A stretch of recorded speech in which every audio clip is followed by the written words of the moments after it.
Thank you, Mr. Chairman. Your Excellencies, Mr. Abdul Kharikov, it's a great pleasure and honor to be part of this sixth conference. It has been an honor to be part of this initiative a couple of years ago, and it's great to see every year major successes and resounding successes, so I congratulate the organizers on this. As was mentioned by Mr. Chairman, I'll speak briefly about the importance of the cultural heritage in intercultural, interethnic, interreligious dialogue. I would like to start with the famous saying that there is no clash of civilizations, but there is clash of ignorance. And we all agree that never before has the world been in more need of understanding, coexistence, partnership and dialogue than today, taking into consideration that we live in the time of globalization, diversities, as well as in the time of geopolitics of emotions. From dialogue to partnership. My main focus today will be rather discussing the issue, how could we move from the very much used word dialogue into a partnership and putting that into practice. What is dialogue? We all know that dialogue is understood as an open and respectful exchange of views between individuals and groups with different cultural, national, ethnic, religious backgrounds and heritage on the basis of mutual understanding and respect. The dialogue throughout the history of humankind. Dialogue, as you know, is a universal phenomenon that began before the mankind was created. In the Holy Quran, we read about the dialogue that took place between God himself and the angels. History serves as a source from which we can learn, understand previous mistakes and prevent new ones from occurring. History has many examples of peaceful dialogue that we can be inspired from. The importance of dialogue on a global, international level. In times of an increased fear of the so-called clash of civilizations, the importance of intercultural and interreligious dialogue in the formation of multicultural societies has become widely accepted. Therefore, raising awareness and promoting dialogue on all levels has been put on political agenda, such as the great example of the United Nations initiative called the Alliance of Civilizations. The importance of dialogue, I wouldn't say anything new if I say that it does promote the unity in diverse context, unity in diversity, finding the values in peoples, communities, culture and identity and promote respect for them. Secondly, promotion of peace. Our world is torn apart by conflict and violence today. Hence, we need to promote coexistence and interaction. Exchanging knowledge and experience, as it happens in such kind of conferences. Learning about one another's differences and commonalities. Knowledge about one's own identity, religion and culture, knowledge about others. Respecting cultural, individual, religious and political differences. Working together towards a cohesive, united and diverse society. Contributing to narrowing down the existing social and cultural gaps. Fighting all kinds of discrimination and hatred. Promoting common values and defending the rights of individuals and communities. Mutual enrichment for well-being and many more other positive outcomes that come from such intercultural dialogue. Needless to say, there are many places for such dialogue to happen and to take place, the most important of those being the family to start with, the school and the society itself with all its different institutions and initiatives.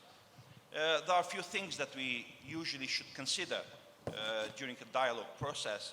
The most important of those is the fact that dialogue should be practiced rather than just talking or a narrative. Dialogue should be a common culture inside the community. Dialogue is a principle, it's not a strategic move. Dialogue shouldn't take place after conflict, but rather it should prevent conflicts. We should find out universal ethics for dialogue by using common grounds to overcome our specificities. There are many challenges as well, of course, facing such processes of dialogue. The lack of understanding of the basic concepts like the social cohesion, the interdependence between people and nations and cultures and religions, the fear of losing identity, the prejudices and stereotypes, the indifference. I'm not sure whether we should go further or not. There are many types of dialogue, of course, as you know. Much of the current dialogue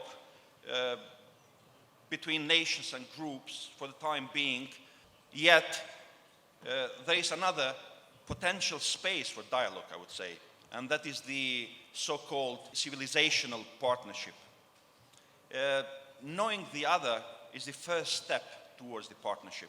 And lastly, I would like to stop briefly on a very important point, I guess, in my view, the notion of civilization versus culture. Because for a simple fact that, in theory at least, civilization is a bigger unit than the culture itself, as culture is just a portion of an entire civilization.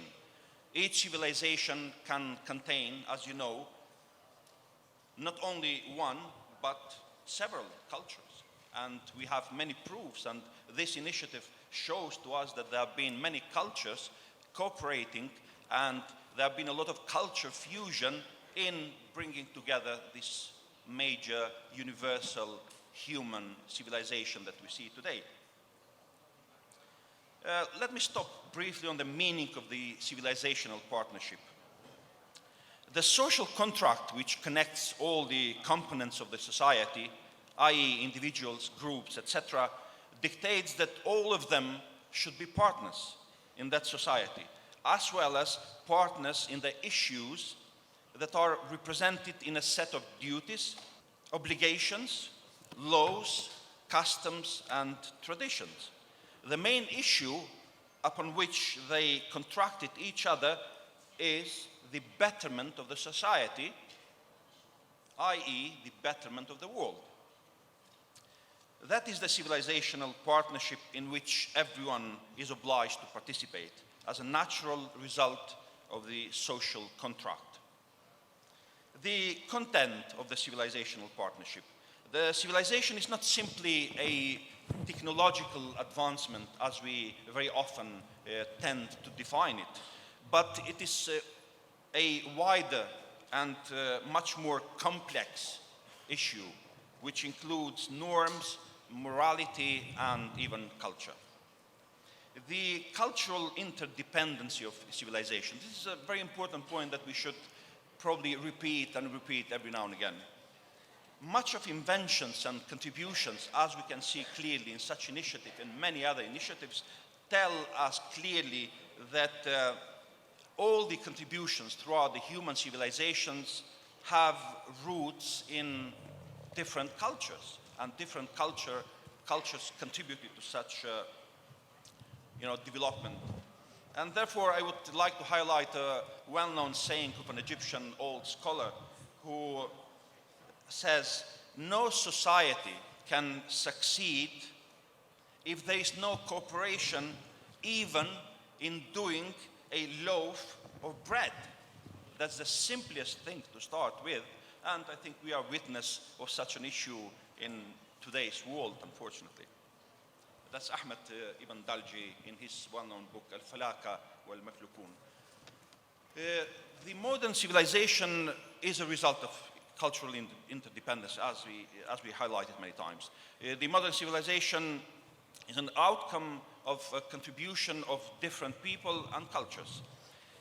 Therefore, again, here I would like to highlight the well-known phrase of Sir Isaac Newton when he recognized and acknowledged, beside his greatness as a scholar, he said, if I was able to see further than the others, that is because I was standing on the shoulders of giants who were before me. So therefore, he clearly recognizes that beside his inventions, this whole advancement of science was a cumulative process, and that's how it is, and that's how it should be. And finally, different cultures, common civilizations problems. Of course, we live in a diverse world of different cultures, but yet we all face the same civilizational problems. And that is another call for us for cooperation in order to face and to solve such challenges. And one of them being the strive for better life and well-being. The second, the common security. The third, the issue of justice in the world. The fourth, the issue of morality in the society. The fifth, the family, the notion of the family. Six, the psychosocial problems that we face, especially in the world of after COVID. The environmental issues, the economy, financial crisis, etc. And finally, I say, by projecting the positive contributions each civilization made to the betterment of life, we can promote respect and appreciation between them. Therefore, this space of dialogue and partnership is a dire necessity for nowadays world. And here I congratulate once again the organizers and this great initiative of bringing such aspects to light and showing the whole world the best example of cultural dialogue, common civilizational contribution, etc. Thank you once again, Mr. Chairman, Mr. Abdul Khaliqo, for the opportunity, for the invitation, and wish you many successes. And thank you all the audience for the attention.